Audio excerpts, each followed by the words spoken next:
In response to the country's rising fear of domestic terrorism, China has bolstered its police, arming Chinese beat cops with firearms for the first time in decades. But are the newly armed officers causing more problems than they solve for China? A recent examination by the Washington Post claims lack of training, lax regulations, and a widespread fear of terrorist attacks have given law enforcement officers blanket authority to shoot first and ask questions later. The Post cites several accidental or avoidable police shootings that occurred after China relaxed its ban on firearms for officers. One such incident might have occurred in China's Xinjiang region last weekend, after 2 bombs killed at least 6 people and injured dozens.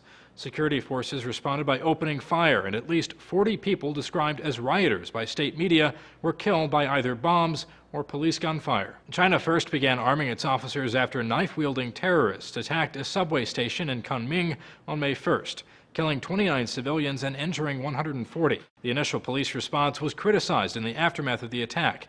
The attackers were only stopped after a SWAT team arrived on the scene. The Kunming attack sparked a new fear of domestic terrorism in China, and in response, in April, the Chinese government began equipping police with firearms.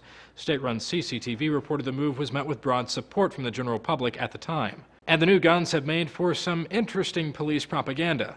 Kotaku points out one police department in East China seems to have taken marketing advice from some Hong Kong crime flicks. But with the new guns has come a wave of violent clashes between police and the public. According to estimates by the AP, 323 people in Xinjiang have been killed in violent incidents since April, and almost half of those deaths were from police gunfire. To be sure, China is hardly the only nation grappling with the consequences of a heavily armed police force, as the recent unrest in Ferguson, Missouri, aptly demonstrates. And a companion article to the Washington Post's feature on China's armed police notes several officers are also uncomfortable about carrying firearms.